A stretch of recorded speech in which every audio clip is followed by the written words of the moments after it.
pessoal! Sejam muito bem-vindos ao podcast das Engenheiras Notáveis, o podcast da engenharia. E vamos gravar mais um episódio de temas muito relevantes da nossa área de engenharia e construção civil. Estou aqui com a engenheira Gisele, minha parceirona. Bom dia, pessoal! Engenheira notável. E hoje a gente tem um convidado muito especial, porque a gente vai falar de um assunto que tem problemas recorrentes nas nossas obras. Piscinas suspensas. Estamos aqui com o engenheiro Denis, que é fera, referência aí na área, tanto da parte de revestimentos de piscina, quanto de fachadas, não é não, Gi? Conta um pouquinho aí Vou falar um pouquinho aqui do nosso Denis. Convidado. Pessoal, eu vou ler porque ele tem um currículo magnífico, né? Então, eu vou ler aqui para vocês um pouquinho. Bom, o Denis, ele é graduado aí em Engenharia Civil pela Escola de Engenharia da Universidade Presbiteriana Mackenzie. Ele iniciou aí como perito judicial. Pessoal, olha só, perito judicial já diz algumas coisas aí para nós, né? Paga tudo que é BO, né? Então, e estava sempre relacionado com anomalia em revestimentos de fachada. Iniciou a carreira profissional aí com grandes nomes também da engenharia, que muita gente ouve falar. Era associado da Pacelli, professor Pacelli, mora no meu coração, gosto muito dele. Hageb e Associados. Escolinha boa, hein, Denis? Atuando diretamente na obtenção da excelência da qualidade dos sistemas construtivos e na terapia e profilaxia das edificações. Até engasga, né? Tanto nome assim que até engasga. Depois ele foi exercer lá um cargo de gerente de produto e desenvolvimento com a Totem, professor Tomazelli também, grande nome, e também exerceu a função de coordenador de projeto. E em 2010 e 2018, o Denis aí alcançou o voo sozinho, né, porque fundou e hoje é diretor técnico das empresas Capela Consultoria e da Capelab Engenharia e Tecnologia. Denis, seja muito bem-vindo. Muito bem-vindo. Eu tentei fazer um resumão, porque eu quero ouvir de você um pouco, e aí você conte para nós. Gente, muito obrigado. Bom dia, boa tarde, boa noite. Dependendo do horário, dependendo do horário que estiver escutando, né? Bom, a apresentação já fala por si, né? Nem precisa complementar com nada. Queria agradecer primeiro pelo convite, por estar participando. Nós que agradecemos também. E só para complementar algumas coisinhas, né? Então, a Capela Consultoria e Projetos é a empresa que a gente exerce aí a parte de projetos desde alvenaria de vedação, revestimento de fachada, revestimento de piscina, que vai ser abordado hoje, né? E a Capelab Engenharia é uma empresa voltada aí para a parte de inspeção de fachada, ensaios de arrancamento, instalação de pontos de ancoragem, lavagem de fachada. Então, a gente atua bastante aí desde 2010 nesse segmento. Legal. Denis, você atua com a consultoria e também execução? É isso ou só a consultoria? Execução só da parte de lavagem, né? Ensaios de arrancamento, inspeção de fachada, inspeção visual e a percussão nos revestimentos de fachada. A gente tem uma equipe de acesso por corda, né? Legal. E instalação de pontos de ancoragem e é isso. É só essa parte de execução, né? A parte de recuperação de fachada propriamente dita, a gente não faz, a gente só faz a parte de estudo, diagnóstico do que está acontecendo com os revestimentos, seja fachada, piscina, e também um relatório de recuperação, né? Os procedimentos e materiais necessários para a recuperação de cada tipo de patologia. Legal, muito top. Ficamos felizes de ter você aqui conosco, de você ter aceitado o nosso convite. Imagina. E hoje a gente vai falar, pessoal, de piscinas, especificamente das piscinas suspensas, piscinas elevadas, né? São aquelas piscinas que são apoiadas em outras estruturas e geralmente a gente tem um pavimento inferior embaixo. Na maioria das vezes, garagem, né? Os subsolos. E quem nunca teve, né, problemas com piscinas, né? Manifestações patológicas, não é não, Gi? E você falou um ponto bem importante.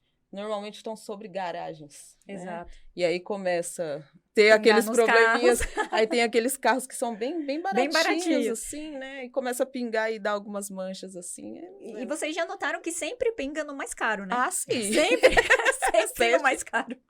Imagina, já pensou se fosse um carro, uma Paraty de 1980, se bem que isso hoje já entra em relíquia, né? Se ela tiver placa preta, aí já tá lascado. Aí talvez fique até mais caro do que os carros atuais, né? Mas é sempre pinga num carro. Exatamente. De luxo ou um carro bem caro, assim. Então, pessoal, a gente vai abordar alguns temas aqui, né? Vamos falar aí sobre manifestações, primeiramente, com essa equipe. Eu trabalho com projetos, né, na parte de impermeabilização, que geralmente tem muita interface, né, com as piscinas suspensas. É importante a gente frisar que a gente vai falar de piscinas suspensas, o que difere aí o tipo de estrutura, o tipo de sistema construtivo, o sistema de impermeabilização, é diferente das piscinas enterradas, né? A maior parte dos problemas se dá nas piscinas suspensas, né, com relação à impermeabilização e revestimentos. E uma das manifestações que a gente vê muito, eu pego muito em assistência, Denis, é com relação a eflorescências, que são as manchas esbranquiçadas, né? Aquelas manchas superficiais lá no rejunte, na piscina, muitas vezes passa para o deck, né? E a gente queria ouvir um pouquinho da sua experiência, você comentar um pouquinho esse tipo de manifestação, por que ela ocorre normalmente, Denis? Bom, gente, a eflorescência aí hoje em dia acho que é a patologia que mais desagrada condôminos, né? E até às vezes construtoras que estão prestes a entregar um revestimento de piscina. Então a gente vê esse fenômeno já em obras que estão quase para ser entregues ou então até em fase de instalação de cerâmica. Você vai colocar cerâmica na piscina e você já vê manchas na própria argamassa de emboço, né? Então isso daí, para quem é engenheiro de obra, sabe que está bem comum. E como é uma patologia estética, ela é visual, né? Ela é de fácil percepção para um usuário leigo. Verdade. Né? Então, às vezes, o usuário, ele acaba não vendo que tem uma trinca, acaba não vendo, às vezes, até que tem um desplacamento de uma pastilha cerâmica, mas ele acaba notando aquela mancha branca. Até porque a piscina, geralmente, a maioria delas é de cor azul, azul escuro, né? Então, essa patologia, ela se destaca facilmente, né? E a eflorescência nada mais alguns chamam, algumas pessoas, mas o termo tá corretíssimo, algumas pessoas falam em calcinação, né? Todo mundo também já ouviu falar nesse termo, mas a gente está falando da mesma patologia, né? E esse fenômeno ele é causado pela presença de sais, né? Sais solúveis nas argamassas, né? Os revestimentos de piscina, após a impermeabilização, ele possui uma camada de proteção mecânica, uma camada de regularização de emboço, contrapiso, argamassa colante e o assentamento, né? Com a argamassa colante da placa cerâmica. E nessas argamassas cimentícias existem sais solúveis, principalmente o principal sal solúvel nessas argamassas é o hidróxido de cálcio, né, presente na reação de hidratação do cimento. Esse sal ele é solubilizado em presença de água, então piscina é a região que mais tem água, né? Ela tem água constantemente. Então, para você ter eflorescência, você precisa desse sal, ou seja, esse sal está sempre presente por causa do cimento, dos materiais cimentícios. Precisa de água. Que tem sempre na piscina. Que tem sempre na piscina, ou seja, a água não tem como a gente tirar, né? E precisa também de pressão hidrostática, que a gente também tem bastante na piscina, né? Porque as moléculas de água estão sempre, elas não estão paradinhas, né? Elas não começam a se movimentar quando alguém pula na água. Elas estão sempre né, em movimento. Então, assim, a pressão hidrostática também é impossível da gente tirar, né? A própria água exerce uma pressão hidrostática nas paredes da piscina, ou seja, que faz com que esses sais sejam solubilizados, tá? E duas coisas que muitas vezes as pessoas não sabem, é que existem dois fatores que aumentam a presença de eflorescência, tá? Uma é elevação de temperatura, ou seja, piscinas aquecidas têm mais chance de ter eflorescência, tá? E porosidade, né? Então, se você tem materiais porosos, o emboço é um material super poroso, se você trabalha com cerâmicas porosas, ou então, hoje em dia está na moda arquiteto especificar pedras vulcânicas, né, extremamente porosas, a chance de você ter, se você não cuidar dos materiais que estão sendo especificados, de você ter um problema com eflorescência é muito grande. É grande, né? Na parte da impermeabilização, eu observo, assim, né, na experiência que a gente vê no dia a dia, nas assistências, e é algo até que a gente recomenda, né, no projeto e durante o acompanhamento da execução, é diminuir a espessura do emboço e da proteção sobre a impermeabilização. Assim, é lógico que a gente tem um agravante da impermeabilização flexível, que é utilizado aí nos sistemas de piscinas elevadas, né? Geralmente, sistema de manta asfáltica. Quanto mais a gente tem espessura, a gente tende a ter o desplacamento, né? Ter fissuração. Mas eu entendo que também, quanto maior essa espessura, isso também contribui para mais eflorescências, né, Denis? Sim, existe uma relação, por quê? Porque o principal fator para ter eflorescência é a presença de sais solúveis, né? Quanto maior camada você tiver de argamassa, maior vai ser a solução a ser solubilizada. Entendi. Então, tem uma relação direta assim. Quanto maior a espessura das camadas, maior a chance de você ter eflorescência, tá? E depois, assim, o que a gente observa muito também são os desplacamentos de revestimento. Esses desplacamentos estão ligados também de alguma forma com a parte da eflorescência em si ou não? Eles têm uma relação, Marissa, bem interessante, porque a eflorescência, eu costumo falar nas palestras que geralmente me pedem para fazer sobre o tema, eu costumo falar que a eflorescência ela não é a principal patologia de um revestimento.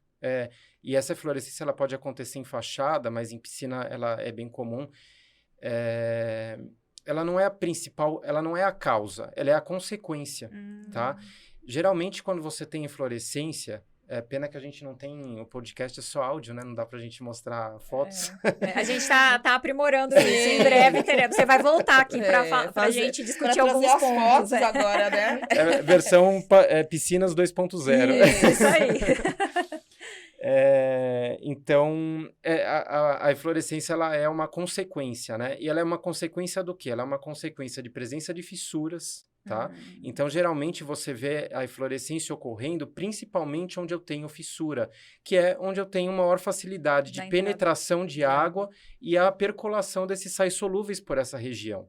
E, às vezes, a região ela fica tão impregnada, ela forma uma crosta dessa eflorescência, que o usuário leigo, ele não vê que existe uma fissura ali, ele não vê que existe uma patologia, ele só vê a mancha. Né? Ele só vê a mancha.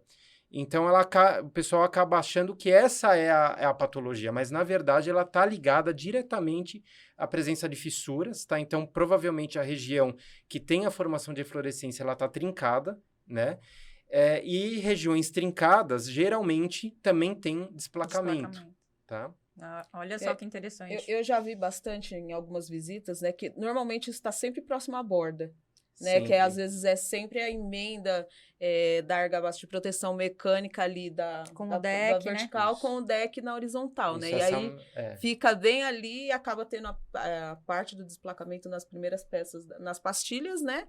E aí tem uma concentração alta de eflorescência. Essa é uma fissura clássica, né? Essa fissura que a Gisele está citando, abaixo da pedra de borda, é uma fissura que, assim, dos casos de recuperação de piscina que a gente pega, posso afirmar para vocês que 95% dos casos tem essa fissura. Então, essa é a mais comum. É a mais comum. É a mais comum e, geralmente, ela ocorre, como a Gisele citou, umas 3, 4 fiadas de cerâmica abaixo da pedra de borda. Interessante. É comum mesmo.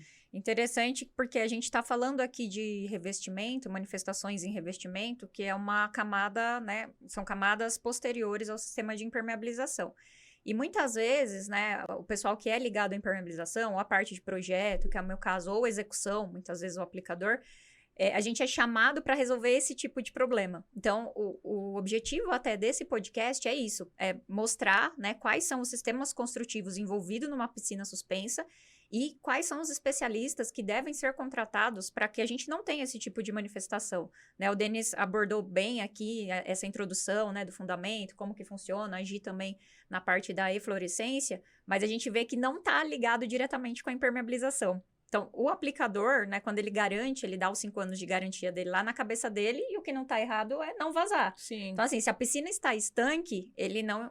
eflorescências não está dentro da minha alçada, até porque o que a gente está falando aqui são em camadas posteriores ao sistema de impermeabilização. Então, assim, muitas vezes, quando a gente tem a infiltração em si, realmente, a gente está com um problema de desempenho da impermeabilização, mas, obviamente, a gente já teve a entrada de água para estar vazando do outro lado e, consequentemente, teremos também mais eflorescências, né, Denis? Com a maior entrada de água. Mas, falando de tudo isso, né, como que a gente pode evitar, né? Isso são problemas recorrentes, são manifestações recorrentes que nós vemos. E qual que é o trabalho que a gente tem que fazer, né, Gi? O que precisa ser feito para a gente conseguir evitar esse tipo de problema no pós-obra? Uma coisa que você citou, que é, apesar de as eflorescências estarem ligadas, aliás, ligadas não, visíveis com a camada de revestimento, é importante às vezes a gente lembrar o que a norma de desempenho fala para nós. Né? A norma de desempenho, ela não fala de uma camada, ela fala de um sistema. Então, não adianta a gente falar assim, mas está no revestimento, não é minha culpa. Mas, e aí, como que foi elaborado esse processo, né? Que é mais um pouco do que a gente vai falar agora, né? A gente sempre bate na tecla de que tudo é necessário ter um projeto, né? E eu vejo, assim, pelo meu contato que eu tenho com o pessoal mais de campo, a gente vê que o pessoal não tem essa cultura assim, projeto para quê? Eu fiz assim toda a minha vida e deu certo, né? Então, a gente vem numa pegada de mais projetos. Pessoal, a gente precisa ter lá um projeto, que o projeto ele vai te direcionar no que você tem que fazer, né? Então, a gente vai falar um pouquinho disso agora, né? O que a gente faz para mitigar ou para evitar esse tipo de manifestações patológicas? A gente sabe que o projeto é o primordial, né? Mas, Denis, eu gostaria de ouvir de você quais são as disciplinas importantes, assim, para um projeto de piscina, né? Quais as disciplinas que você compatibiliza, o que você entrega para o seu cliente, quais são os entregáveis, os documentos que você entrega para ele depois de a contratação de um projeto, contrata projeto e consultoria, né? Que tem um pouco disso também, né? No nosso mercado, que eu falo que o nosso mercado ele é extremamente complicado. O pessoal fala, eu já tenho um projeto, está tudo certo. Tá, mas projeto, a gente precisa do profissional que fez o projeto para dar a consultoria. E pasmem, nós temos projetos específicos de piscina. Para quem não sabia, né, o Denis aí vai explicar para a gente o que é um projeto de piscina, quais as disciplinas que são avaliadas, né? Mas é necessário, principalmente para suspensas, é de extrema importância a gente ter um projeto, né, Denis? Exatamente. Na verdade, a gente nem pode falar projeto de piscina, porque, na verdade, são projetos de piscina. É verdade, né? São tantas disciplinas, né? São várias disciplinas. Por exemplo, na Capela Consultoria, a gente não entra no mérito da impermeabilização, porque eu entendo que tem profissionais super capacitados hoje no mercado, inclusive aquela que vos fala aqui, Ana Marissa. Existem, então, projetistas de impermeabilização. Então, um dos principais projetos, a piscina começa com um projeto de impermeabilização, né? Projeto de instalações elétricas, projeto de instalações hidráulicas, né? Casa de bombas, esse tipo de coisa, fundamental. Projeto de revestimento, né? Infelizmente, hoje em dia, eu pego muitos casos de clientes que nem projeto de impermeabilização tem. Então, vocês imaginam um projeto de revestimento. Você vai projetar em cima do quê? Exatamente. Então, às vezes, construtoras não dão importância nem para impermeabilização, que para mim assim, seria fundamental, sim. Seria um projeto básico, teria que ser obrigatório, né? Imagine de revestimento, né? Então, a importância que o pessoal dá... Existem, claro, muitas construtoras, graças a Deus, hoje em dia, nós temos... Acho que em volume, até mais projetos de piscina do que próprio revestimento de fachada. Que legal. Então, nós fazemos muito esse projeto hoje em dia, mas ainda são poucas construtoras que dão essa importância, né? Então, assim, a principal forma de se evitar é contratando todos os projetos necessários, né? E às vezes tem alguns projetos luminotécnicos, né? Piscinas mais elaboradas, aí de alto padrão, também tem a parte... de elétrica e iluminação, né? São raros os casos, as construtoras têm evitado, porque dá muito problema. Dá muito problema colocar muita coisa na piscina, né? Muito problema. Fica bonita, mas não, né, mas é melhor evitar, né? Aumenta o número de projeto também. Não, a gente tem que pagar mais projeto. Exatamente, é mais um projeto e esse não tem como evitar também, né? Então vai evitar qual? Vai evitar o de revestimento. Não, e sabe o que é o pior? Que eu já tive várias, o pessoal ligar e perguntar, você fez projeto de impermeabilização? Como que a gente faz a junta do revestimento? Eu falei, gente, peraí. Revestimento, vocês têm que ter um consultor, um projetista, um especialista de revestimento. A junta que eu vou dimensionar é a junta no nível da proteção, que basicamente é a de dessolidarização, né? no nível da proteção mecânica do meu sistema de ímper. Revestimento já não é mais a minha praia, né? Então, mas direto, ou quando dá problema de junta em revestimento, falei, gente, então o mercado tem muito ainda essa dificuldade de separar os especialistas, né, Denis? E a gente vamos falar um pouquinho mais sobre isso mais pra frente, né? Eu sei que vamos chegar aqui na pauta, tá um pouquinho mais pra frente, a gente vai falar sobre juntas, né? Dimensionamento de juntas, vamos falar sobre paginação. Sim. Então, não vou abordar isso agora. Não, mas se você quiser, eu até comentei com a Marissa, a gente, quando escreve a pauta, né, a gente se alinha. É só um norte né? mesmo. E aí eu falei assim, até uma questão de curiosidade minha, não sou muito dessa área de revestimento, né? É lógico, atuo com a parte de produto e tudo mais que faz a interface, mas essa questão de paginação, ela ajuda a diminuir, por exemplo, sei lá, quando você não faz a paginação, você tem mais cortes de cerâmica, não sei, a cerâmica ela sofre uma tensão maior quando você diminui ou quando você não faz a paginação correta? Seria tipo só estético ou influencia no desempenho, no né? desempenho. Isso daí é uma coisa bem interessante, porque eu citaria que ela influencia nas duas coisas, tanto estético, né? Se você chega numa piscina ali, tudo bem que a parte que fica totalmente submersa, às vezes você acaba não dando muita importância e acaba até não tendo essa percepção visual, né? Mas a parte que fica exposta ali acima do nível da água, às vezes pode incomodar, porque a pessoa vai estar olhando diretamente quando ela está dentro da piscina. Então, ela tem a parte estética, né, que fica feio, e tem também uma coisa que, às vezes, você chega para o engenheiro da obra e fala, não, mas eu fiz uma paginação aqui para você casar exatamente para a junta dar sem corte, e às vezes ele fala, pô, mas para que isso? Não sei o que, ele não dá essa importância. Para uma coisa que para mim é essencial. Imagina vocês fazerem um corte numa pastilha, geralmente as piscinas elas são pastilhas de vidro, mais ou menos uns 5x5, 6x6, né? Enfim, essa variação dimensional, as mais comuns. Imagina você fazer um corte numa cerâmica e deixar ela com 0,5 centímetro próximo de uma junta. Nossa. Ou deixar com 1 centímetro próximo de uma junta, né? Além de esteticamente ficar feio, qual é a qualidade que o pedreiro vai assentar aquele filete de cerâmica? Isso daí ninguém pensa nisso na hora de fazer o corte. Todo mundo fala, difícil, o corte né? é fácil. A gente passa com a maquita, beleza. Mas e a qualidade daquele assentamento daquele filetezinho de cerâmica? Né? Então, a chance de você ter uma falha de colagem ali grande, né? e a cerâmica começar a ter um desplacamento, que foi um dos assuntos que a gente já comentou, de começar a ter um desplacamento nessa cerâmica que foi cortada com a largura muito pequena, é muito grande. Né? Então, a gente tem que evitar. E o projeto de piscina, voltado para o revestimento, projeto de revestimento de piscina, ele evita esse tipo de corte, esse tipo de situação, porque a gente prevê as juntas já posicionadas de uma maneira em que você instale sempre cerâmicas inteiras. Tá? Porque eu fico imaginando, é pouquíssima área de contato, né? Imagina, sobra 1 centímetro, a área de contato quase não dá chance colagem, de soltar a chance grande, de soltar é muito grande. Ainda do lado de uma junta. O assentamento não vai ser bem feito. Sim. Numa peça pequena, né? Numa peça muito pequena. E aí você tem, por exemplo, se está do lado de uma junta, você tem o trabalho da junta também, né? E a chance de você ter ali uma falha de colagem da junta com as bordas daquela região, a borda onde foi cortada, porque ali você vai ter uma área de rejunte talvez comprometida, né? Porque você não vai ter a cerâmica perfeita, no estado perfeito dela, com as bordas chanfradas.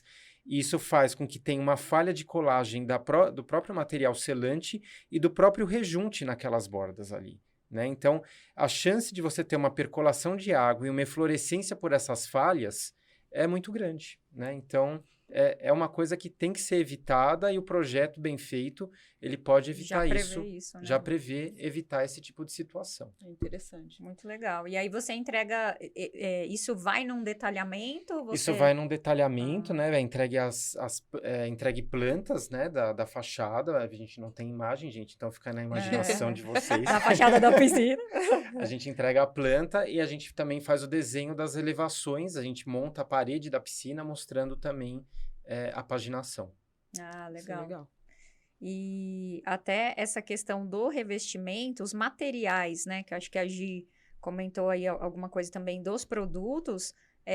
são especificados no projeto. Você especifica da parte de revestimento tudo. Tipo assim, traço de emboço, argamassa de assentamento, tipo de rejunte. Isso, exatamente. Acima da proteção mecânica, da impermeabilização, a gente entra com a especificação das camadas de regularização, né? Proteções contra eflorescência, caso sejam necessárias, argamassa de assentamento, a pastilha cerâmica geralmente é definida pelo projeto de paisagismo, né? Então, a gente, só se tiver algo muito fora, uma especificação que não seja um material adequado para aquela situação, né? A gente avisa a construtora, né? Para fazer ensaio ou alguma situação aí que seja necessário estudar. Então, por exemplo, pedras vulcânicas que não se conhece o comportamento do material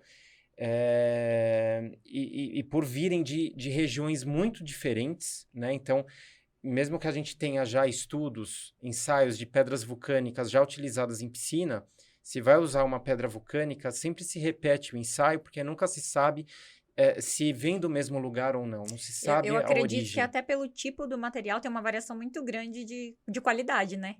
Não tem como controlar, né? Sim, porque é um material... Exatamente. Então, a gente faz alguns ensaios para estudar como absorção de água, né? Alguns ensaios que o pessoal da engenharia também se assusta, que são análises petrográficas de fração de raio-x, para ver se tem algum material dentro daquela pedra vulcânica que ele é expansivo em presença de água, porque tem minerais que eles são expansivos quando submersos. Então, se tiver a presença desses minerais, é importante evitar o uso daquele tipo de pedra, tá? Então, são alguns ensaios que a gente faz, assim, isso daí são casos extremos, né? E sobre os outros materiais, emboço, argamassa colante, para evitar a eflorescência, é sempre importante a gente trabalhar com cimentos ricos em materiais pozolânicos, tá? De preferência o CP4, que tem uma maior quantidade de adição de material pozolânico. Se for difícil encontrar o CP4, usar o CP2Z, Z de zebra, CP2Z32, tá? Em hipótese alguma, trabalhar com argamassas industrializadas em piscina, tá? Não usem argamassa industrializada. Caso não tenha nenhum desses tipos de cimento, podem ser feitas outras adaptações, né? Existem casos que a gente já adicionou silicativa, né? Que é um material pozolânico, a gente adicionou ao traço da argamassa de emboço, tá? É uma solução. E também, caso não tenha silicativa ou a obra não queira arcar com o custo desse tipo de material, existem outras opções que é fazer uma barreira contra a eflorescência. Então, por exemplo, uma membrana semiflexível, né, com materiais impermeabilizantes, tá? Também é uma solução. Uma curiosidade, vou aproveitar, tirar minha dúvida aqui com o especialista. Acho que até já algumas vezes tirei algumas dúvidas com o Denis com relação a isso. É algo que a gente falou lá no nosso primeiro episódio, né? Da questão dos especialistas, de ter as parcerias. Mas sobre a questão da proteção mecânica, ser com chapisco industrializado. Acho que a gente conversou sobre isso, né? Tive alguns clientes que a gente quer usar, né? Ou às vezes, ou o consultor de revestimento especificou, porque como você vai especificar o seu emboço em cima da proteção, precisa existir essa compatibilização, né, Denis? E aí queria ouvir um pouquinho de você, até pro pessoal entender também, porque quem é da Imper tá muito acostumado com, né? Queima o filme, chapisca a tela e boa. Eu tava até com medo da Marissa entrar nesse assunto. Que é polêmico, né? Não, mas é que a gente tá entre amigos e é isso, não tem... Porque esse assunto é um assunto bastante polêmico, porque como eu não faço projeto, não entro no mérito da impermeabilização, então a minha postura sempre com os clientes é sempre respeitar o projeto de impermeabilização. Claro que quando a gente tem um diálogo bom com alguns projetistas de impermeabilização, esse assunto, essa compatibilização, ela acaba sendo muito mais fácil, né? Então, assim, eu particularmente gosto da proteção mecânica com chapisco adesivo. E vou explicar o porquê. Porque eu já cheguei em muitas obras com emboço totalmente solto das paredes, tá? E o pessoal, todos os projetos de impermeabilização que eu já vi no mercado, todos, sem nenhuma exceção, todos, pediram para que a camada de proteção mecânica que é colocado junto com a tela plástica, né, que isso daí é uma especificação aí de 99% dos projetistas, sempre essa especificação é feita com adição de algum aditivo adesivo, né, um copolímero de PVA, acrílico, enfim, é feito, tá especificado em projeto a adição desse tipo de aditivo na argamassa de proteção mecânica, tá? Quantos fazem? Pouquíssimos. Não, pouquíssimos não, nenhum. Né? E eu pergunto na obra, não, mas vocês colocaram? Ah, tinha. Eu falei, tinha, que tá aqui no projeto, ó, você não viu aqui, ó? Ah, a gente não colocou. A gente nem sabia que tinha. Então, isso acaba passando totalmente despercebido, né? E acaba deixando uma base vulnerável para vir com embolso e revestimento. Uma base extremamente vulnerável, né? Enfim, por esse motivo eu coloco a argamassa, eu faço a proteção mecânica, gosto da proteção mecânica com a argamassa, fazer um chapisco adesivo, né? Na argamassa de proteção. Agora vocês vão falar, não, mas você está sendo incoerente, você acabou de falar que não pode entrar argamassa industrializada nos revestimentos de piscina. Gente, a argamassa de chapisco adesivo, ela não vai ter espessura, né? A espessura dela é passado com a desempenadeira, né? É uma camada muito fina, a mesma espessura de uma argamassa colante. Então, a argamassa colante que você vai ter no teu revestimento é a que você vai ter em cima da impermeabilização, sem contar que você vai ter toda a camada de emboço, ou seja, os sais solúveis, possíveis sais solúveis, mesmo que em pequena quantidade por causa da espessura, ela vai ter que atravessar toda a camada de emboço para chegar na superfície, né? Então, é algo que, assim, a gente nunca teve problema de fluorescência causado pela presença desse tipo de chapisco, desse tipo de material, tá? Legal. Você recomenda porque deixa uma superfície mais resistente, íntegra, promove uma melhor aderência, vamos dizer assim, uma resistência de aderência maior. Exatamente, promove uma aderência melhor, né? A argamassa 100% tem uma aderência química direto em cima da camada de impermeabilização, né? Se vocês fizerem um chapisco sem o uso de adesivo numa camada de impermeabilização, a ancoragem mecânica ali é zero, porque a manta é 100% impermeável, gente. Não tem que passar água, né?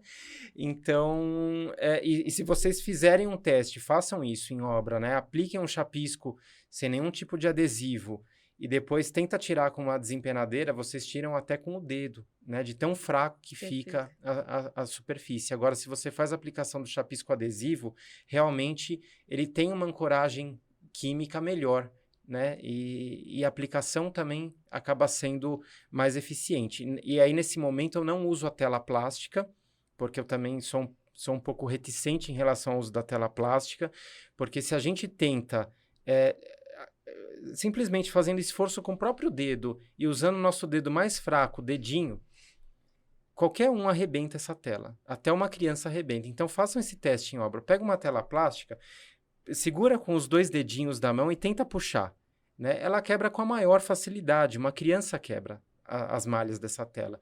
Então, imagina o emboço que tenha 3 centímetros. Que é uma espessura baixa para uma argamassa de emboço. Sim. Imagine esse emboço tentando se deslocar da parede. Será que essa tela ela vai suportar esse esforço? Né? Vai ser muito difícil dessa tela conseguir suportar. Então, o sistema que eu recomendo voltado para o revestimento, pensando na impermeabilização e pensando no revestimento, é a manta, o chapisco adesivo, a argamassa de emboço sendo executada com uma tela, tá? De preferência a tela metálica. Tá? Não sei se a Marissa vai querer abordar sobre a tela metálica, a gente chega lá também. Mas esse é o sistema que eu recomendo, tá? E a tela metálica aplicada na argamassa de emboço e não por cima... Não na proteção. Não na proteção. Ah, legal. É interessante esse sistema, né, Gi? Porque a gente começa a diminuir espessuras, que é exatamente aquilo que a gente falou lá atrás, de ter uma espessura muito alta em cima do sistema de impermeabilização, né? Eu acho que a questão da proteção com o chapisco, eu não vejo tanto problema. Acho que até quando eu conversei com o Denis, a minha preocupação maior é com relação à execução, que aí depois a gente vai entrar lá embaixo sobre isso, porque a gente vê muitas interfaces. Então, o pessoal que vai fazer a proteção mecânica provavelmente é o impermeabilizador. E na maioria das vezes eles não têm essa capacitação, né? Não que não possam ter, mas aí precisa de treinamento, de fiscalização. Normalmente é o que você falou, o básico que é chapisco, a tela plástica. A tela plástica a gente acabava especificando mais por conta de durabilidade, mas isso também a gente já conversou, o Denis já até passou, né, deu uma dica pra gente, se você puder até repetir também com relação à tela metálica, que tem uma durabilidade legal, né, para piscinas, não sofre com ataque de cloro e tudo mais, porque a resistência dela é superior. Então, realmente, é interessante trabalhar com uma tela que tem uma resistência superior. Isso daí que a Marissa comentou é muito, muito importante em relação à qualidade da mão de obra, porque isso é um fato. A equipe de impermeabilização, às vezes, ela não tem a capacitação para aplicar um chapisco adesivo, tá? Então, na maioria das construtoras, nossos clientes, que a gente tem uma compatibilização com o projeto de impermeabilização, que é fácil esse diálogo com o projetista e também com a obra, o que acaba acontecendo é que a obra acaba passando essa parte do chapisco para a empreiteira que vai fazer o revestimento.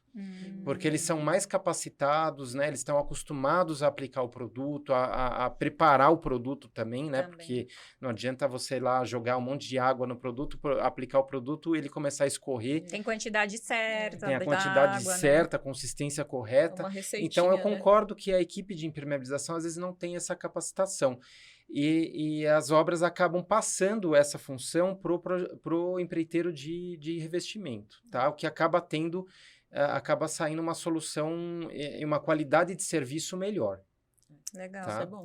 Eu acho que, assim, a gente falou isso de projeto, mas em campo também é importante respeitar as especialidades, né? Respeitar, acompanhar. Então, realmente, o pessoal do revestimento, né, Gi, vai ter uma capacitação maior nesse sentido, mas é importante, de repente, o impermeabilizador acompanhar para não ter nenhum dano sobre o sistema. Sim, né? perfeito. A garantia dele, por isso que ele faz a proteção, porque ele tem que dar uma garantia do serviço. Perfeito. Mas aí é importante estar alinhado essas frentes também, de repente, falar assim, beleza, o pessoal do revestimento vai fazer, mas aí fica 3 meses a manta exposta até vir alguém, não é legal, isso né? Tudo, tem que estar alinhado, né? Todos esses itens têm que estar alinhados, né? O cronograma estabelecido, isso em concordância com o empreiteiro de impermeabilização também, mas a gente não tem encontrado nenhum problema nesse sentido. Tipo de problema em relação a essa comunicação e alinhamento desse cronograma e desse fluxo de trabalho, tá? Isso daí tem sido alinhado com a equipe de obra da forma mais fácil, mais prática possível, tá? E também sobre a questão de um acompanhamento técnico, né? Que a gente estava falando sobre projeto, falando sobre a argamassa, sobre os cimentos. Acompanhamento técnico é essencial, porque por mais que eu entregue um projeto super detalhado, super bem feito, o projeto de piscina é uma coisa muito engraçada, porque eu falo quando eu estou apresentando que é um jogo de montar, é uma montagem de um Lego. O nosso projeto de piscina, que eu mostro cada etapa construtiva, cada parede que tem que ser executada primeiro, se é o piso, se é a parede. Então, é um joguinho lá. Cada página do projeto vai mostrando a piscina sendo construída por etapa. Que legal. Como se vai fosse completando, né? Como se fosse um livrinho de Lego mesmo. Aquele livro animado que você vai passando a página. Isso, exatamente. Por que precisa disso? Porque a gente vai montando as juntas de acordo com a execução da piscina. Eu não deixo para cortar as juntas depois do emboço pronto. Porque isso praticamente jogar o projeto fora. Olha só. É jogar então, o projeto fora por quê? Então, você já vai executando e dimensionando as juntas. E dimensionando as juntas. E a piscina vai sendo montada e executada já com as juntas. As juntas previstas em projeto. Eu achava que cortava depois. Não. Mas não é o correto. Não é o correto. Quando você corta, assim, por exemplo, que o comum, eu não sabia desse detalhe de você ir executando de acordo a montagem da piscina, né? Mas quando o comum você vê o pessoal fazendo embolso e depois cortar a junta. Né? Mas isso bem fragiliza errado. O embolso? Não só fragiliza, pode fragilizar, o corte pode sair errado, o corte pode sair torto, né? Se você faz o corte depois, você faz com que a argamassa de embolso, a retração do embolso possa acontecer antes. Olha só. Ou seja, você pode induzir uma fissura e cortar a junta no lugar errado. Né? Então, aí, nesse caso, você tem que olhar aonde o embolso retraiu, qual foi o local que ele retraiu e fazer a junta naquele lugar. Muito mais difícil. E a probabilidade de erro grande. E aí o pessoal fala assim, não, mas eu vou seguir o projeto. Aí o projeto pediu lá, sei lá, uma distância de 6 metros da junta. Só que a fissura, o emboço retraiu e a fissura aconteceu em 6,5 metros. Só que o pessoal não deu importância para aquela fissura. Foi lá no 6, né? Foi lá, não, mas o projeto pediu 6, eu vou no 6. E fez a junta no 6. Ou seja, você jogou o projeto no lixo. Sim. Nossa, que interessante. E faz todo sentido. Você já deixando a junta, aquele emboço vai trabalhar menos, né? O emboço trabalha menos e você induz a retração já para aquele espaço onde você já delimitou. Então, a chance de acontecer uma fissura no meio do pano, com o projeto realizado, com os cálculos dimensionados, com o tamanho do emboço dimensionado, ou do emboço ou do contrapiso, né? Isso já induz, a gente prevê que não vai acontecer nenhuma retração significativa no meio daquele pano. Ou seja, as juntas elas estão programadas para trabalharem como juntas e não vai ter uma fissura ocorrendo do lado dela. Isso daí é fundamental. Se você não obedecer essa sequência de execução do projeto, você contratou um projeto só por causa de paginação e jogou fora. Tá. Que top essa dica, hein? Ó, essa dica valeu o podcast aí. Valeu o podcast. E o acompanhamento técnico é muito importante, porque como não é algo comum numa obra, né? Poxa, como assim? Eu vou ter que executar por etapas, isso faz a diferença?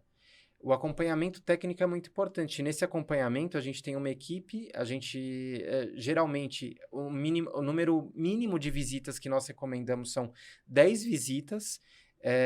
Essas visitas, elas estão inclusas desde um treinamento com toda a equipe de mão de obra para aplicação do chapisco adesivo, caso optem por usar o chapisco adesivo. Né? Então, a gente faz o treinamento da aplicação desse material, faz o treinamento de preparo, aplicação do emboço e, principalmente, a gente fiscaliza aí o pessoal, explica como fazer a construção da piscina nas etapas de projeto. Esse era o próximo ponto que eu iria entrar, assim, como garantir, né, que a mão de obra vai ser capacitada ou vai ser uma mão de obra de qualidade. Eu entendo que, e vejam, que a gente está falando de impermeabilização, um pouco de impermeabilização, mas focando mais na parte da interface com o revestimento. A gente ainda teria a estrutura, né, que aí é um outro projeto, que também, para impermeabilização, principalmente, a gente utiliza muito, porque aí é a base que a gente vai aplicar ao nosso sistema. Mas como garantir, Denis, a qualidade da mão de obra? Porque é o que você falou, o projeto está ali perfeito, né? Sim. Se for seguido à risca, vai ficar tudo bem. Mas a gente sabe que nas obras, né, em campo, nem sempre isso acontece. Aí você comentou que você não tem faz a parte de execução, mas aí tem esse trabalho todo da consultoria. Você acompanha e geralmente esse pessoal é empreiteiro ou pessoal de construtora? Como que acontece normalmente? Olha, a maior parte das vezes é empreiteira e com o acompanhamento, com esses treinamentos, a gente não tem encontrado nenhuma dificuldade para implantar o processo de execução da piscina, o processo que a gente especifica em projeto, tá? A gente não tem encontrado nenhuma barreira. Pelo contrário, eu acho que muitos empreiteiros hoje em dia, até quando não tem o nosso projeto... Já estranham, né? Estranham e acabam até levando algumas situações que eles aprenderam e viram que é um benefício, que é uma melhoria, acabam levando para outras construtoras, mesmo não sendo nossos clientes, né? Não sendo clientes da Capela. Isso então, por exemplo, legal. Quando a Marissa escuta falar aí de... mas eu posso fazer chapisco adesivo em cima da manta, não sei o quê. Gente, com certeza isso daí provavelmente foi coisa que a gente vem desmistificando das obras. E são melhorias, né? São processos. E acho que quando não tem mais essas etapas de construção da piscina, o pessoal até estranha. Né? Vou te falar que às vezes eu vou na obra, eu também fico assim, o CP4, por exemplo, o Denis estava aqui. Que a gente conhece, né? Pela convivência, a gente acaba conhecendo como que os profissionais atuam, né? E a gente vê algumas semelhanças assim, fala, não, mas aqui não. Eu falei, mas você já trabalhou em tal lugar? Ah, sim. Ah, então tá, já explicou. Já entendeu, já então a gente vê essas questões aí que é importante. Uma pergunta, quando você vende o projeto, né, é um processo todo, você já tem a sua consultoria também embutida nessa venda. Você tem muita resistência do pessoal com isso? Tenho. Não é sempre, tá, Gisele?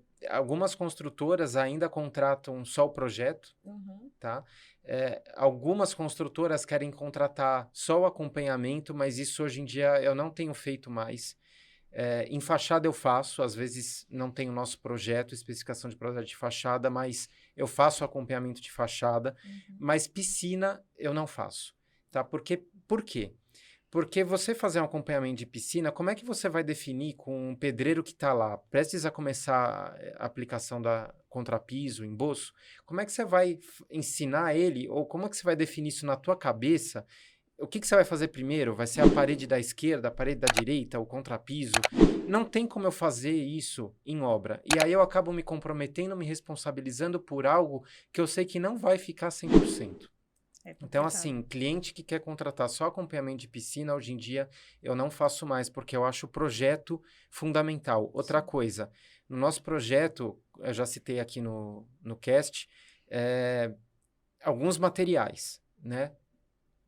A importância desses Imagina materiais, você né? chegar lá na obra, prestes a começar a piscina, e falar assim, não, mas eu quero um CP4 aqui. Tem como conseguir um CP4? Vai falar, não tem na obra. Vixe, é engenheiro da obra vai falar com suprimento. Suprimento vai falar, não, mas é 40 dias para entregar o CP4. Ou seja, nada foi planejado, gente, né? Ou sem seja, planejamento. Tudo aquilo que é sem planejamento, e eu vou estar colocando meu nome ali. Verdade. Vou estar colocando meu nome naquele acompanhamento que eu sei que não vai ter como sair 100%. Que a probabilidade de problema é grande. A probabilidade de problema vai ser grande. Então, por causa disso, eu só faço acompanhamento com o projeto. E nem sempre isso é casado. Tem cliente que contrata só projeto sem acompanhamento e tem cliente que contrata projeto já com acompanhamento. É isso que eu ia perguntar. Se você vende o serviço de projeto, muitas vezes sem o acompanhamento. Não é algo que você fala assim, eu faço o projeto, mas eu tenho que acompanhar. Quando o cliente não quer, às vezes a gente... Né? Porque às vezes o projeto acaba sendo desenvolvido ainda antes da obra dar o start, né? E aí fica a critério da engenharia da obra definir quais os serviços que vão ter acompanhamento. Então, muitas vezes, o departamento de projeto da construtora acaba fechando o projeto para depois a obra decidir se vai ter acompanhamento ou não, e o próprio engenheiro da obra que fecha esse serviço, né? E isso acontece em momentos diferentes. Mas, assim, 80% hoje em dia dos nossos clientes contratam as duas coisas, tá? Isso é bom. Eu até achava, antigamente... nós fazíamos no mínimo 15 visitas de piscina, né? Mas aí por causa de custo, verba... Sempre, né? Apesar que esse custo ele é ínfimo perto de um problema, perto de recuperar alguma coisa de piscina, né? Hoje em dia, uma piscina uma piscina intermediária aí, de um prédio de médio padrão, só para vocês encher aquela piscina com caminhão-pipa, vai uns 13, 14 mil reais, 15 mil reais. Só para encher, né? Só para encher. Isso sem a gente falar no custo aí de reparo, mão de obra lá naquele local. Então, a gente está falando só para encher a piscina, né? Então, assim, o custo da visita perto só de encher desses 14 mil não é nada. Verdade. Não é nada, né? Mas mesmo assim, né, tentando atender a maioria dos nossos clientes, alguns a gente ainda faz 15 visitas, né? Mas tentando otimizar a execução no mínimo 10, né? O 15 seria o ideal e 10 seria o mínimo. O que eu acho legal é, assim, pelo que o Denis está comentando, eu vejo isso na minha área também, na parte de impermeabilização, é importante o cliente enxergar não custo, né, mas valor no serviço, né, claro, e ver que é um investimento. É o que você falou, às vezes está pensando, né, Gina, no custo ali na obra, mas... poxa, se eu tiver que quebrar essa piscina, se eu tiver que esvaziar, se eu tiver que... quanto que você não vai gastar, né? E acontece muito. Eu comentei aqui que eu já peguei na parte de impermeabilização muita assistência. E até te perguntar isso até antes da gente entrar na manutenção, se você pega também, assim, se você é contratado como consultor para muito refazimento, para assistência... Como que tá hoje, Denis? Sim, para assistência técnica de construtora, muito. Eu não vou citar nomes, mas teve uma construtora, não foi no ano passado, já faz alguns anos, que acho que a gente recuperou mais de 30 piscinas em São Paulo só dessa construtora. Meu Deus. Mais de 30 em um ano. Mas, então, provavelmente era um problema sistêmico do processo, ou não? Um problema sistêmico do processo. Assim... coisas absurdas eu já encontrei. Coisas absurdas. Até a ponto de ter... Vocês vão dar risada, mas isso é verdade. Pena que vocês não estão vendo fotos, né? Mas a gente vai ter a segunda parte. Se tiver um cast aí 2.0, a gente evolui. A gente vai ter e vamos trazer todas as fotos deles. Pra gente comentar aqui. Eu já encontrei em cima da manta de impermeabilização, tá, gente? Em cima da manta, eu já encontrei um bloco de concreto. Mentira! Não, tá... Gente, em cima do bloco de concreto mas tinha um bloco mais inteiro? um bloco inteiro de concreto. E em cima do bloco inteiro de concreto ainda tinha 3 centímetros de argamassa. Gente meu Deus do céu. Nossa, gente. Então, assim, gente, quando a gente chega nesse ponto, então a gente vê que o problema é sistêmico, que a construtora não dava a menor importância para o processo. Né? Não só o processo, a gente não está falando só de impermeabilização e das disciplinas que a gente citou aqui. É o todo, né? É um todo. A qualidade da obra, do projeto também, A gente está falando de tudo. Desde estrutura. Sim. A gente está falando desde estrutura. Meu então, Deus. assim, são coisas absurdas que eu encontrei já em recuperação de piscina. A gente não dá nem para citar todas aqui, senão a gente vai ficar o cast inteiro só citando os absurdos encontrados. Olha só, gente, tá vendo? Mas a questão de valor mesmo, eu não sei, na engenharia eu vejo que o pessoal tem uma dificuldade em encontrar isso, né? Que fica muito em mão de suprimentos, pelo menos a minha parte, que é muito produto, né? O pessoal faz o cálculo de, eu vou gastar tanto por quilo, isso aqui é mais barato, eu vou usar esse. Né? E aí, na hora de fazer, tem que fazer a conta do valor que isso vai ter, né? Claro. Se eu usar um produto tal, eu vou ter uma durabilidade aí de quanto tempo? Eu vou pagar tanto, mas eu vou ter que fazer várias manutenções, né? Então, isso precisa ser pontuado, colocado na ponta do lápis lá e das contas, né? Eu acho que isso funciona com tudo. Mas, Gisele, sabe qual que é uma resistência que eu encontro? Que a Marissa também, a hora que eu falar que ela vai dar risada também... É você começar a ser comparado com outros projetistas. Sim. Verdade. Isso daí é uma situação, é uma situação que hoje em dia está acontecendo no mercado, que não acontecia antes, né? E aí, hoje em dia, sei lá, acho que todo mundo agora resolveu fazer projeto de revestimento de piscina. De impermeabilização também, Bom, tá? de impermeabilização também. Gente, acho que de tudo, De viu? tudo, né? Eu tenho visto Esse cada é o problema, é ser comparado com profissionais que não têm capacitação para estar desenvolvendo o trabalho. E aí chega a ponto do cliente te ligar e falar assim, não, mas projetista tal não faz especificação desse material. Isso daí o material que você especifica é muito mais caro, então eu vou fechar com um projetista tal que não faz essa especificação. Então, assim, é uma situação chata, difícil. Porque a gente também não pode criticar o outro, né? Por questões de... Por mais que você saiba, né? Eu, pelo menos, eu tento ir muito pela técnica, né? Eu explico por que eu não tô... Por que eu tô indo por esse caminho? Por causa disso, daquilo. Agora, se fulano valida, explica, né? E tudo mais, aí é por conta e risco, né? Dele. Mas é bem difícil. A gente tem, sim, passado muito por isso, Denis, também na parte de impermeabilização, de ser comparado com alguns projetistas, e às vezes você vai falar, poxa, como que tá saindo, assim, igual a gente falou da assistência, mas cada coisa que você fala, cara, como que estão especificando isso, né? E são situações lamentáveis, Marissa, porque, na verdade, a gente, pelo que você falou, a gente tenta ser o mais ético possível, eu também tento ser o mais ético possível, mas a gente não recebe o mesmo tratamento. Exatamente. Né? Eu já cheguei a ponto de um projetista, não vou também citar o nome, mas dele chegar só para ele conseguir fechar os projetos daquela construtora, ele chegar e falar que não precisa de junta em piscina. Meu Deus do céu. Esse é o problema desses profissionais, nivela o não, mercado embaixo. O que é pior, você conhece a pessoa, conhece muito a pessoa, e aí você sabe que ela sempre projetou junto em piscina. E aí, só para ela queimar o teu filme naquela construtora, ela fala que não precisa mais. Ou seja, a pessoa tem o conhecimento técnico, não é nem uma falta de conhecimento, né? É realmente, assim... Uma falta de ética. Antiético. Falta de ética, infelizmente. Infelizmente, o mercado tá, assim, geral, né? A gente vê geral. Infelizmente. Assim, para nós, a questão de produto, a gente sabe que sempre somos comparados, né? Mas ali você está falando de um bem que você vai usar, é um produto, né? Agora, chegar no nível de comparar pessoas, aí é um pouco pesado, na minha opinião, né? Eu acho que comparar você... Ninguém é igual. Se todo mundo fosse igual, a gente não precisaria de coisas diferentes no mercado. Então, eu acho que essa comparação é muito antiética. Infelizmente, o que bate muito é o que o Denis falou, é custo. Né? O pessoal começa a ver custo, tanto o custo do processo, o custo do projeto. Né? A gente tem, assim, já cheguei em concorrência do pessoal falar, não, mas eu tenho aqui que tá 1/3 do seu preço. Eu falei, não, peraí, então você tem que ver o que tá sendo entregue, né? Aí, muitas vezes, o que a gente faz? Apresenta, né? Marca uma reunião com quem define na engenharia, não só com o pessoal de orçamento, e apresenta um projeto nosso. Fala, ó, nosso preço é esse porque a gente entrega isso.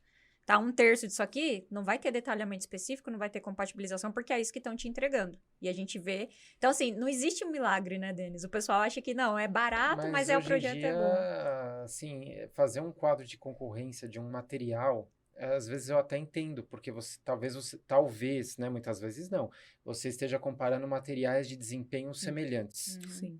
Né? Agora, você fazer um quadro de concorrência para um projeto... Complicado. É complicado. É complicado porque normalmente quem está contratando não tem domínio do que tem que ser aquele escopo, né? O escopo mínimo ali para ter...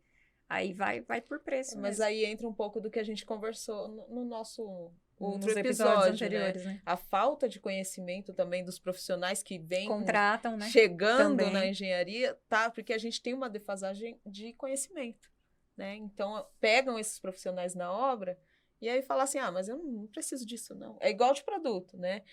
Só que aí tá comparando, lógico, são coisas distintas, mas eu não preciso disso não no projeto, porque o meu mestre sabe fazer, né? Então, e aí a gente começa a deixar o mercado no nível mais baixo. Isso é ruim. A minha opinião isso é bem ruim.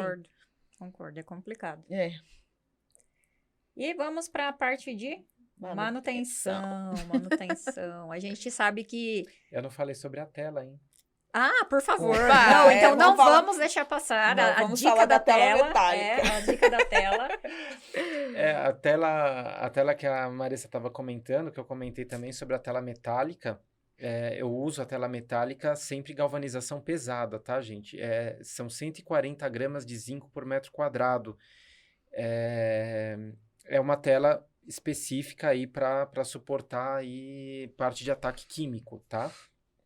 Então, eu tenho, para piscina, eu só especifico essa tela, tá? E não tenho tido nenhum tipo de problema em relação a ataque, a durabilidade, corrosão, esse tipo de coisa.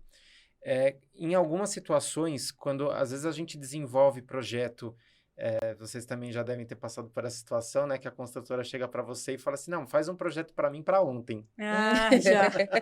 Tipo assim, chegou na hora de executar o revestimento, faz o projeto aí. Mas eu preciso para ontem, tá? Famoso as-built. Praticamente, não é um projeto, né? Então, muitas vezes, acabam entrando em contato com a gente já com a impermeabilização executada, com a proteção mecânica executada, né? Então, nesse caso, a maioria das vezes tem aquele chapisco como proteção mecânica e a tela plástica. Mesmo assim, mesmo tendo aquela situação, não peço para remover, porque eu acho que a remoção é uma coisa meio radical e pode piorar, pode danificar o sistema. Então, eu não mexo. E faço o embolso, né, argamassa de embolso e contrapiso com a tela metálica por cima da tela plástica. Tá? Entendi. Legal. Então... Mas isso é recorrente. Às vezes a gente é contratado também no projeto. Fala, mas em qual fase a gente vai entrar? Não, eu quero o projeto. Fala, mas que fase que vocês estão? A gente tá na fase de executar já a impermeabilização. Já estamos fazendo a regularização e não sei o que. Eu falei, gente do céu. Aí não tem cota, né? Aí não tem embutimento. Aí você fala, meu Deus. Aí liga pra você e fala assim, Marissa, eu preciso impermeabilizar o primeiro banheiro do primeiro pavimento. Faz o projeto. Libera a folha aí. Ou então, assim, não tem cota para caimento. A gente vai colar direto. Falei, gente, mas e aí? Vai ter problema disso, daquilo. Mas não tem cota. Então, coloca um sistema que seja menos espesso. Falei, gente, mais ou menos espesso não atende durabilidade. É o que a gente falou, a cultura do projeto e planejamento, né? Exatamente. É complicado, né? Mas agora também a gente gosta de polêmica aqui, tá, Denis? Você já percebeu, né? Vai ter mais? Ele vai já ter percebeu. Mais? Ele falou, não sabia que ia perguntar isso. Não, na verdade, a manutenção, isso ainda é um tema polêmico, infelizmente. Eu só tava esperando um tema polêmico, 2 não. A gente aqui gosta de polêmica. Né? Então, a gente sabe que aí nada é eterno. Né? Então, tudo precisa de manutenção e os materiais E as edificações precisam de manutenção. Se degradam, né? Nada é eterno. E isso não é muito comum. A gente sabe que no Brasil ninguém quer fazer manutenção. Acho que vai colocar lá um revestimento hoje, ele vai durar aí até a eternidade, né? E aí a gente queria abordar um pouquinho disso, né? Como que a gente faz... como fazer manutenções nessa parte de revestimento para a gente diminuir a quantidade de manifestações patológicas aí ao longo do tempo, né? É polêmico, eu sei. É comum, é usual, por mais que a gente saiba que tem essa necessidade, né? Mas é usual. Você recomenda normalmente algum procedimento nesse sentido nos seus projetos? Sim, a gente tem algumas recomendações de manutenção. A gente também coloca algumas considerações importantes no projeto, que é em relação à qualidade da água. Tá? Olha. Isso daí é muito polêmico. Isso é mesmo. Essa parte é muito polêmica. Eu vou chegar lá, mas antes de chegar na água... por exemplo, rejuntamento em piscina, tá? É importante essa manutenção. Pela norma de desempenho que a Gisele citou,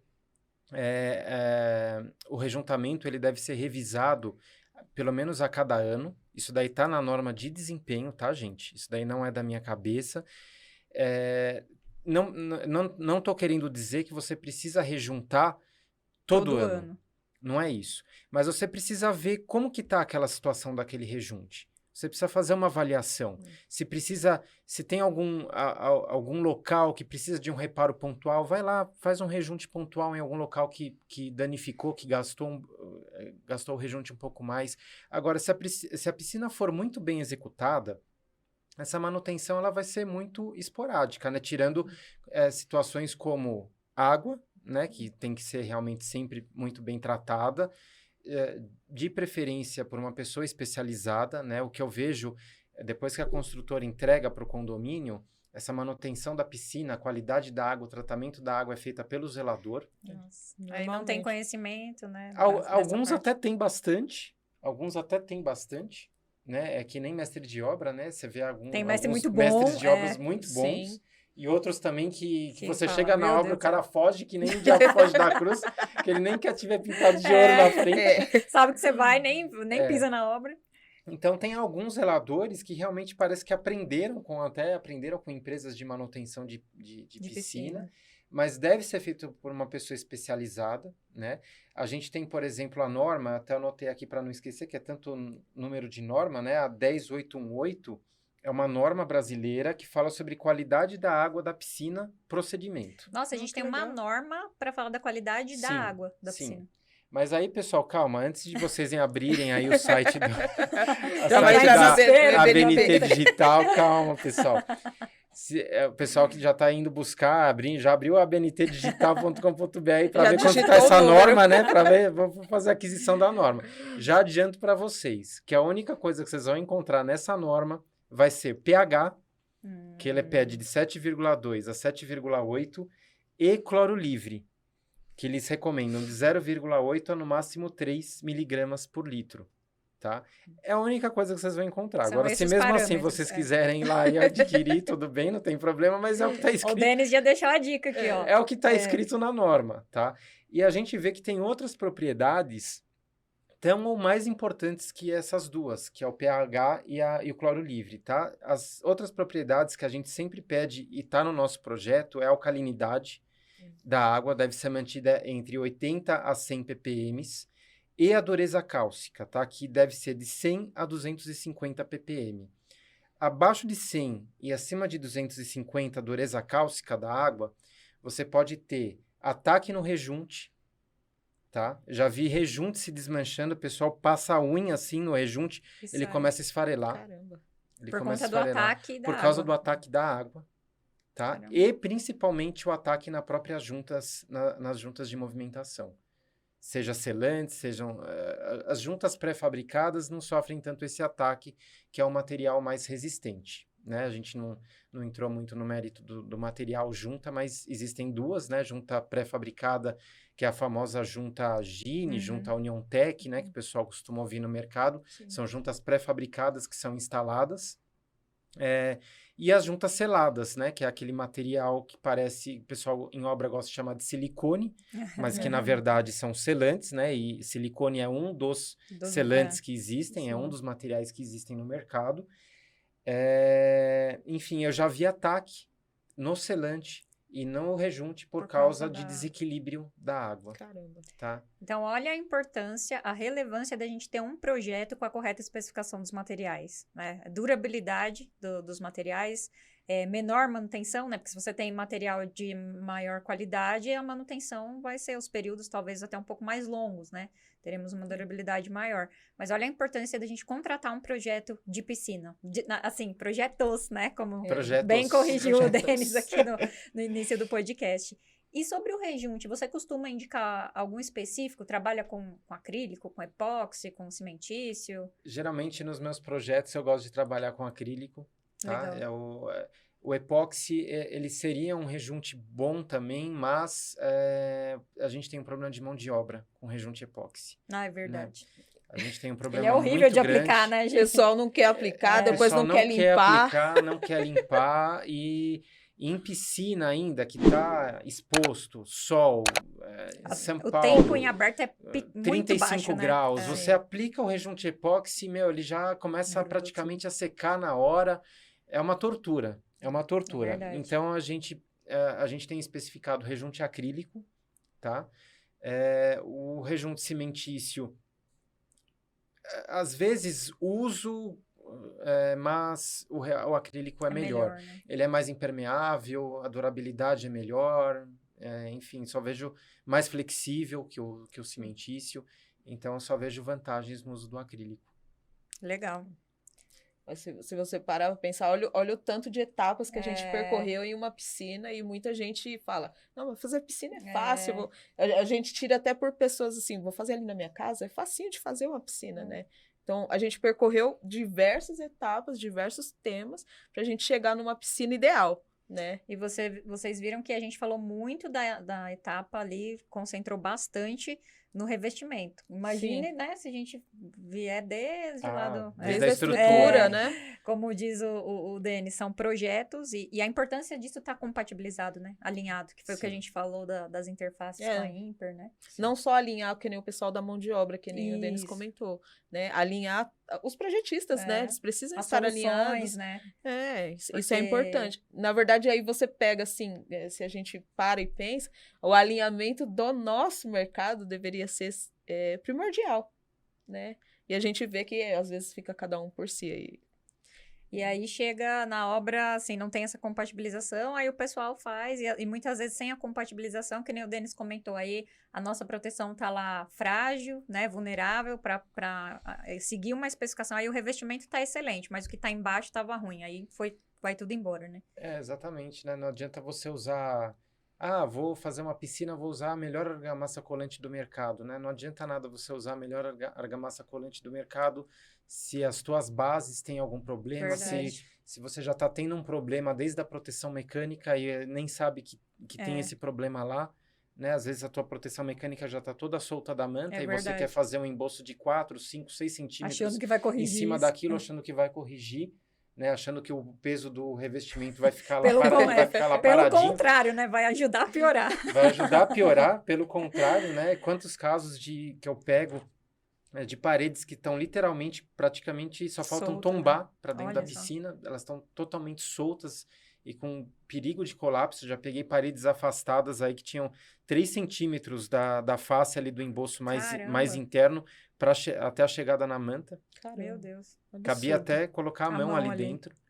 Né? Então, são coisas absurdas que a gente vê e realmente tem que cuidar de todas essas situações aqui que a gente comentou. Acho que abordamos 99% dos Por isso que a gente vai ter o 2.0 com o Denis. A gente abordou, mas ainda tem muito assunto, né? Tem bastante assunto. Ô, Denis, mas com relação à manutenção ainda, essa responsabilidade da manutenção passa a ser do condomínio, conforme a norma de desempenho, ou depende... Você não define isso, né? Você deixa o procedimento... Eu deixo o procedimento, né? As recomendações de tratamento de água, enfim, cito também a questão de manutenção da NBR 15575, que é a norma de desempenho, essa questão de revisar o rejuntamento, né? Às vezes verificar fissuras, esse tipo de situação, porque se você faz uma piscina com um processo bem feito, usando os materiais adequados, não tem por que você ter uma patologia. Infelizmente, as nossas construções não é um processo industrial. Não é um processo de montagem de um carro. Sim. Né? Então, ainda é um processo manual. Apesar de ser uma indústria. É um processo manual. Verdade. Né?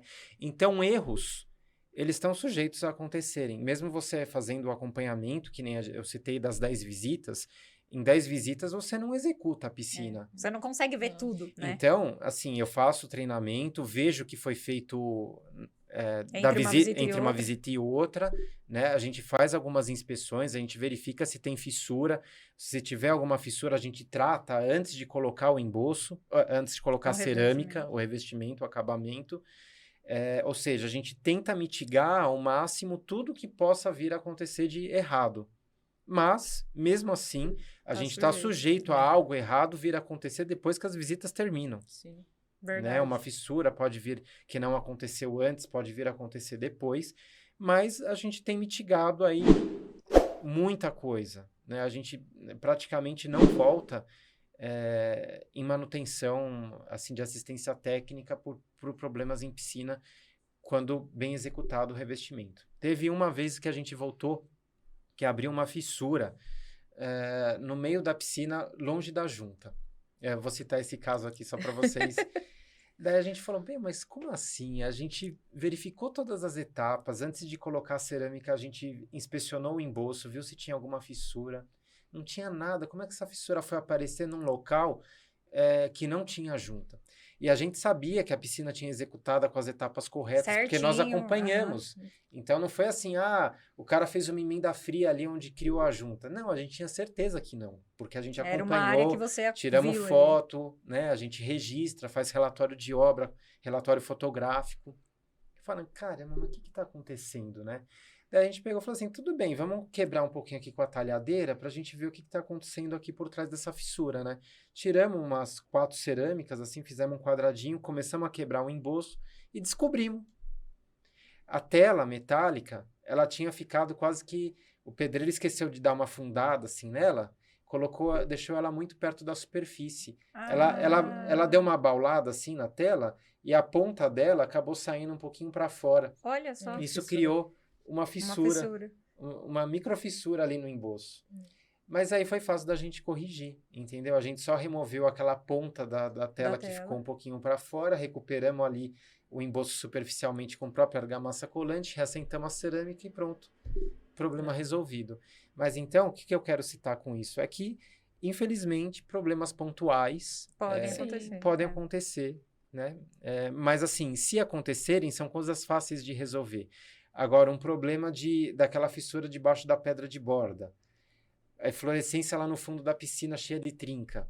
Isso daí não são coisas fáceis de se resolver. São problemas, assim, são consequências de um problema de um problema que está vindo por trás, exato, de camadas subjacentes. Exatamente. E até brinco que eu falo que revestimento de fachada aceita muito mais desaforo que revestimento de piscina. Olha só. Porque quando você tem a piscina cheia de trinca, com um monte de fluorescência, né, junta soltando, se tiver junta, né? Não tem como você recuperar pontualmente aquela piscina. Tem que refazer, né? Praticamente, exatamente. A solução na maior parte das piscinas é você tirar tudo, e mesmo que ela não tenha vazamento, você nessa retirada vai danificar a impermeabilização. Nessa retirada você vai danificar, você precisa fazer um reforço, né? Então, você vai mexer em várias camadas, não é só superficial. Não é só superficial. Né? O pessoal precisa ter essa ciência, né? Por isso que, às vezes, né, o pessoal que está ali na obra ou, né, durante a execução acha que é um custo desnecessário ter um acompanhamento ou uma fiscalização, ou um custo desnecessário ter um projeto.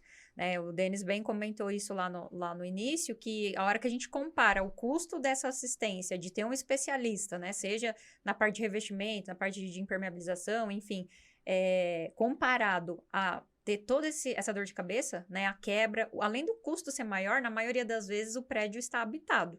Então, ainda ter o condomínio, né? O pessoal do condomínio ainda em cima, tudo mais, que é uma situação extremamente chata, né? Sim. A gente pegou também algumas assistências e é legal essa questão da gente participar, fazer o projeto e fazer a verificação na obra, a gente ter os registros. Então, eu já tive caso da gente fazer uma assistência numa piscina, que foi projeto nosso, a gente fez o acompanhamento, mas pelo contrário, no nosso acompanhamento tinha bastante erro executivo, onde a gente solicitou, registrou, pediu correção e tudo mais. E aí passou um tempo e chamaram para assistência. Quando chamaram, né, a gente falou, olha, o pessoal da assistência meio desesperado, né, até começou com a eflorescência foi só o começo, depois a gente viu que tinha muito mais problemas. É aquilo, você vai quebrando, você vai achando problema, né? Sim, sempre. E aí eu falei, poxa, eu acho que eu sei qual é o problema, né? Eles estavam desesperados, olha, tem 1 ano e aconteceu isso. Eu falei, eu acho que eu sei. A gente teve um histórico, né? Eu tenho registrado, tenho os relatórios, posso encaminhar. Porque, às vezes, me parecem empresas diferentes, né? Dentro de uma construtora, você tem um departamento de projeto que está preocupado em fazer o projeto com menor custo. Depois tem o pessoal de obra que está preocupado em fazer a obra com o menor custo do projeto. E aí tem a assistência que chega, coitados, para resolver o problema e não sabe nem por onde começar. No menor custo também. No menor custo também e sem registro, às vezes, da obra, né? Isso me deixa chateada, a assistência querer resolver no menor custo. Já está resolvendo um problema. Eu falo isso. Falo, gente, vocês já estão corrigindo, vocês vão querer economizar aqui, olha o que já deu economia. E, por fim, a gente tinha um registro. Aí, o que ajudou, né, o pessoal da assistência, falei, ó, gente, se realmente não foi corrigido, a gente vai ter que refazer. Falei, o que a gente vai fazer? Vamos abrir. Daí, abriu, chegou na manta, e realmente, a gente abriu várias janelas, e aquilo, o problema era sistêmico. Então, assim, era a tela colada na manta, né, Nossa. Que a gente vê isso muito também, ó, alguns impermeabilizadores, infelizmente, às vezes não entende, ou não tem esse nível do conhecimento, ou tá mais operador, pessoal da prática ali, acaba deixando a tela colada em cima da manta, que não estrutura nada, né? Aí, 8 centímetros de embolso em cima da manta, sem estruturação nenhuma. Que mais que a gente viu lá? Filme de polietileno, né? Então, quando usa o sistema da manta PP, né? Para fazer a proteção, enfim, a gente precisa queimar, remover, porque acaba isolando a aderência, né? Então, cheio de filme de polietileno. E aí, não foi nem em um ponto, nem em outro. Foram em vários. Aí, o que a gente entende? É um problema sistêmico. Sim. Você vai corrigir pontual aqui, mas vai continuar aparecendo e o problema, assim, né, o risco de correr... Pode aparecer em outros pontos. Exatamente. E um problema maior de ter um descolamento mesmo das paredes e tudo mais. Aí a solução foi qual? Quebrar tudo, refazer, só que aí o cliente contratou a gente para acompanhar o refazimento completo de todas as etapas. Aí funcionou. Um problema que eu pego bastante também é juntas, né? A gente não se aprofundou muito, porque podemos criar até um cast só para falar de juntas. É verdade. Né? Que é um assunto, uma boa, que é um outro colocar assunto. juntas 2.0. Eu tô fixa no 2.0, que isso aí dá que é um assunto bastante polêmico também, sim, mais um assunto polêmico. Né? Então, é nossa cara polêmica. E tem a questão das juntas, né? Que o pessoal acha que, vou usar qualquer material, né? Ou então, tirando o silicone, que parece que hoje o pessoal entendeu, parece, né? Que o pessoal entendeu que silicone é mais para uso interno, né? Esse tipo de coisa. Então, hoje o pessoal adora poliuretano. Poliuretano tá na boca, põe PU pra tudo. Poliuretano tá na boca do povo agora, né? Tá na boca do povo. Na boca das obras, pelo menos, né? E, gente, vou contar uma coisa para vocês aqui. O cloro em flocos, que geralmente é usado no tratamento da água da piscina, ele ataca o poliuretano. Caramba. Ele ataca o poliuretano. Então, começa a criar umas manchas pretas no PU. E, assim, eu trabalhei em algumas indústrias, né, na parte de selante, e do que eu conhecia do mercado, o PU para aplicação, para trabalho submerso, né, não para aplicação, mas para trabalho submerso, acho que a gente nem tinha, né, assim, não sei se tem hoje, né, para que ele possa trabalhar submerso. Então, às vezes eu pego o pessoal usando, viu? Olha isso, é crítico. Usando. Fora dizer que a maior parte dos selantes, né, eles são muito sensíveis em presença de água. Sim. E eu não estou falando de água empoçada ali, aquela água que você vê. Se você tiver um contrapiso ligeiramente úmido, com água residual, que não está necessariamente empoçado, e você vai aplicar um selante, mesmo que um selante específico para uso submerso, material adequado, ele pode soltar. Sim. né? Então, o pessoal aplica, acha que está bem aplicado, está bem feito. Daqui um mês, ele começa a boiar, ele começa a soltar. Isso é um ponto importante, viu, gente? Existe diferença de material que trabalha submerso e material que pode ser aplicado com umidade. Os materiais que podem trabalhar submerso, eles têm que ser aplicados com a superfície seca, né? Tem que estar seca. Só pode trabalhar com água depois de curado, né? Então, acho que isso é importante. Às vezes o pessoal acha que, não, mas eu estou usando um que é para... né? Mas a superfície para instalação... Até a cura tem que estar seca. Tem que estar seca, até né? porque as fichas técnicas desses materiais, eles indicam como que é, né? O Sim, preparo da base. Mas quantas ninguém pessoas lê. leem, né? Às vezes não lê nem o projeto, né? Às vezes não lê o dirá, projeto. Quem dirá a ficha técnica do produto. O pessoal não lê nem bula de acha remédio, que o produto gente. faz milagre.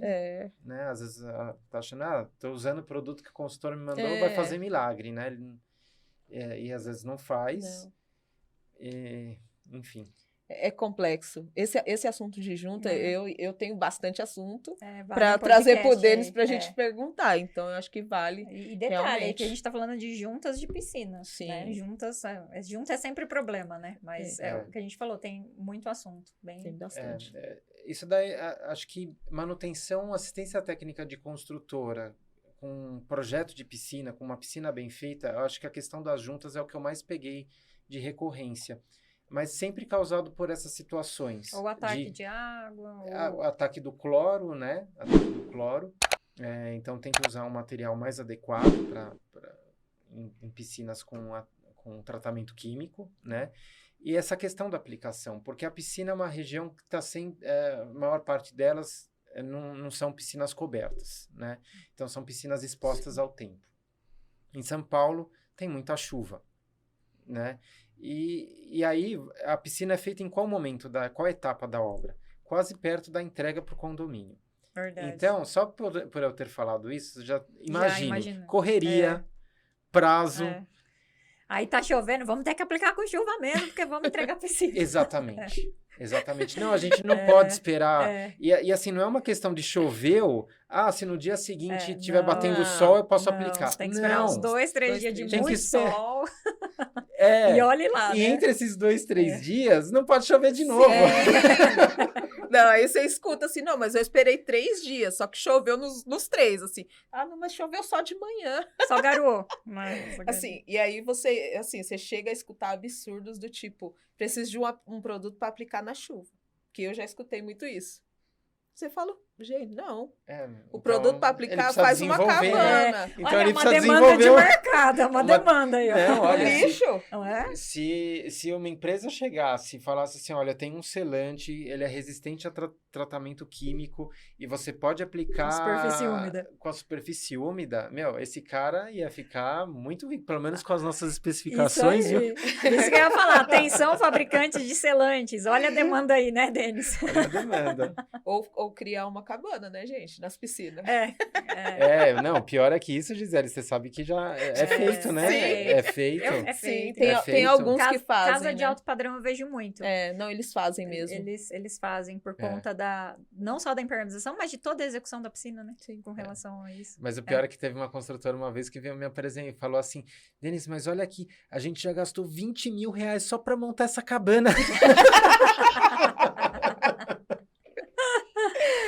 Mas quem quer fazer paga o preço, né? Falar, mas que bom, pelo menos vocês não vão ter problema, né?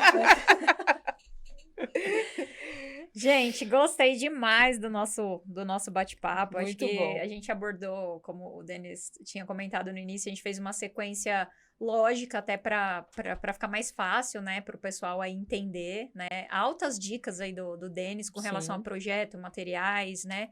E essa é a ideia, né, do nosso podcast. Só tenho a agradecer, Denis, por ter aceitado o nosso convite. Com certeza irá voltar, sim, né, Gi? já tem até o nome já do podcast, né? O 2.0. A gente só não sabe tanto assunto que a gente vai fazer uma segunda parte. E, Denis, como que o pessoal te acha aí nas redes sociais para te seguir a Capela? Como tem Instagram, LinkedIn? Gente, tem Instagram. O Instagram da empresa tá como Capela Grupo. Né? Lá tem o telefone da empresa, então acho que não preciso passar aqui, todo mundo hoje em dia tem Instagram, né? Se quiserem me adicionar também no pessoal, @DenisCapela. E vou deixar meu e-mail também, engenharia@capela.eng.br. Top, legal. Muito bom, Denis. Gi, para te seguir, né? Lógico, além das engenheiras notáveis. Para me seguir, @Gisele Azevedo, engenheira Gisele Azevedo. Enge.Gisele Azevedo. Eu sempre me confundo toda no meu Instagram. É que é tanta coisa na rede social, né? É da empresa, é pessoal, é Instagram, é LinkedIn. A gente tá ficando perdido. É muita coisa. Fora as senhas, né? Fora as senhas. A Gi tem uma tática, né? Eu uso todas iguais. Só ninguém pode descobrir, senão Se ferrou a vida descobrir dela. uma, sabe todas as minhas. Isso aí. Gente, não deixe de seguir a @engenheiras notáveis, tá? Temos aí outros episódios que estão por vir, outros já gravados. Assistam, curtam, se inscrevam no canal. Fiquem à vontade para sugerir temas também, né? A gente vai trazer aí, na medida do possível, temas relevantes aí para nossa engenharia. Muita informação, conhecimento, para vocês ficarem sempre ligados aí. Muito obrigada. Até o próximo episódio. Tchau, Tchau, pessoal!